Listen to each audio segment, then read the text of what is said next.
Judul Pohon Terkutuk. Di pinggir desa, terdapat sebuah pohon besar yang terkenal dengan mitos menyeramkan. Penduduk setempat menyebutnya pohon kematian, karena konon pohon tersebut dihuni oleh sosok kuntilanak, wanita berambut panjang berbaju putih. Setiap malam, orang-orang menghindari tempat itu, kecuali sekelompok pria yang merasakan keberanian untuk menantang legenda. Suatu malam, sekelompok 5 pria memutuskan untuk berkumpul di bawah pohon itu. Mereka membawa gelas berisi minuman, bercengkerama dengan tawa yang menggema di udara malam.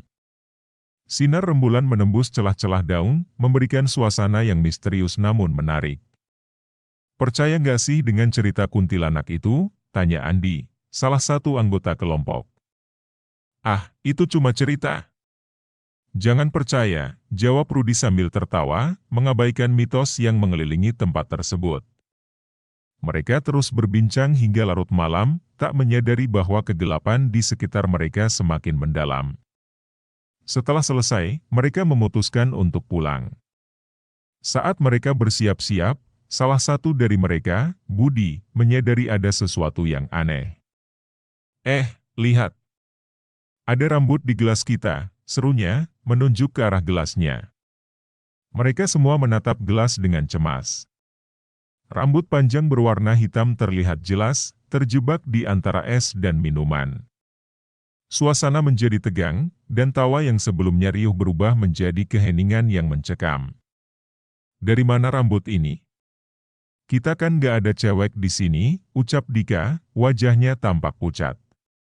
Tiba-tiba, mereka mendengar suara tawa perempuan yang lembut namun menakutkan dari atas pohon. Suara itu seolah mengundang mereka untuk melihat lebih dekat. Dengan gemetar, mereka menengadah ke arah suara, dan terlihat sosok kuntilanak dengan rambut panjang terurai, duduk di dahan pohon, menyisir rambutnya dengan perlahan. "Lari!" teriak Rudi, dan tanpa pikir panjang, mereka semua berlari sekuat tenaga meninggalkan tempat itu, meninggalkan semua barang yang mereka bawa. Keesokan harinya, berita tentang kejadian malam itu menyebar cepat ke seluruh kampung. Penduduk desa mulai membicarakan tentang kuntilanak dan pohon tersebut. Banyak yang memperingatkan agar tidak mendekati pohon itu.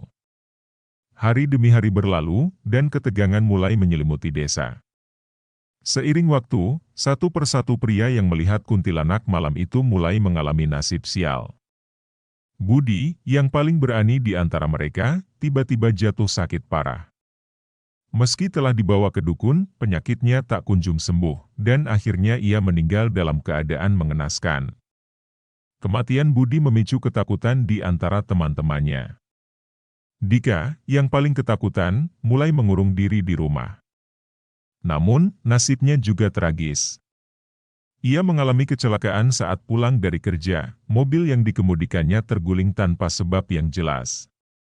Kabar tentang kematian Dika membuat para pria lain semakin ketakutan. Mereka mulai merasa bahwa ada kutukan yang menghantui mereka. Dalam waktu singkat, 2 pria lainnya, Andi dan Rudi, juga mengalami nasib buruk. Andi jatuh dari tangga di rumahnya, sedangkan Rudi mengalami kecelakaan saat berkendara pulang. Situasi semakin mencekam. Hanya satu pria yang tersisa, yaitu Joni. Ia merasa terjebak dalam ketakutan dan mulai mengingat kembali kejadian malam itu. Berusaha untuk mencari jawaban, Joni mendatangi seorang dukun tua di desa yang dikenal memiliki pengetahuan tentang hal-hal gaib. "Saya ingin tahu tentang pohon itu dan kuntilanaknya," kata Joni dengan suara bergetar. Dukun itu menatapnya dalam-dalam, seolah menilai keberanian Joni. Pohon itu adalah tempat terperangkapnya arwah seorang wanita yang mati dengan tragis. Dia mencari pembalasan. "Jika kamu melihatnya, kamu harus pergi, jangan berani mendekat. Setiap orang yang melihatnya akan menghadapi nasib buruk."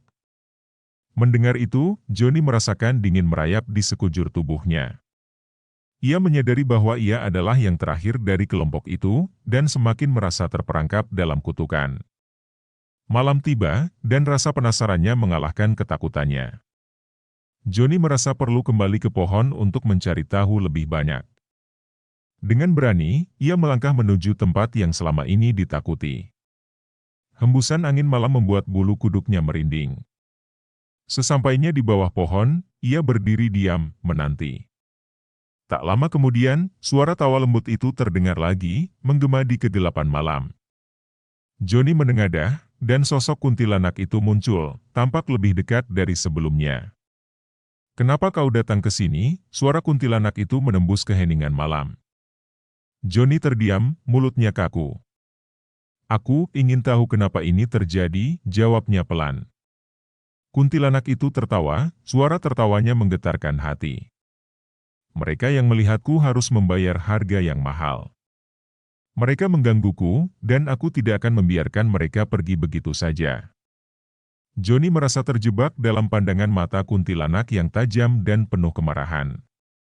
"Tapi aku tidak ingin seperti mereka." "Aku tidak mengganggumu," serunya, berusaha mempertahankan nyawanya. Kuntilanak itu mendekat, wajahnya berubah menjadi menakutkan. "Semua harus membayar. Apakah kau berani menerima konsekuensinya?" Johnny, dalam ketakutan, berusaha untuk mundur. Namun, kakinya seolah terikat di tanah. Dalam sekejap, kuntilanak itu mengulurkan tangannya, dan seberkas energi gelap mengelilinginya. "Tidak!" Johnny berteriak, berusaha melawan. Namun, semuanya sia-sia. Dalam sekejap mata, ia merasakan dunia sekitarnya berputar, dan ia terjatuh, kehilangan kesadaran. Ketika Johnny terbangun, ia mendapati dirinya terbaring di rumah dukun. Dukun itu terlihat khawatir. "Kau beruntung masih hidup." Namun, kutukan itu masih membayangi. Johnny menceritakan semua yang dialaminya. Dukun itu menggelengkan kepala, "Kau harus melakukan ritual untuk mengusir arwah itu. Jika tidak, kau juga akan terjebak dalam kutukan." Dengan semangat dan keberanian yang tersisa, Johnny bersama dukun melakukan ritual di malam hari. Mereka menyiapkan sesaji dan berdoa dengan sungguh-sungguh. Johnny merasakan ketegangan di udara, seolah ada sesuatu yang mengintai. Saat ritual mencapai puncaknya, suara tawa kuntilanak terdengar lagi, tetapi kali ini lebih mendekat. Johnny berdoa dalam hati, berharap semoga semuanya segera berakhir. Dukun itu memimpin doa, dan ketika kata-kata terakhir terucap, pohon itu tiba-tiba bergetar. Angin kencang berhembus, dan sosok kuntilanak muncul dengan kemarahan. "Kalian berani mengusikku," teriaknya, suara menggelegar memecah malam. Namun, Johnny dan dukun tetap tegar. Dengan tekad bulat, mereka melanjutkan ritual.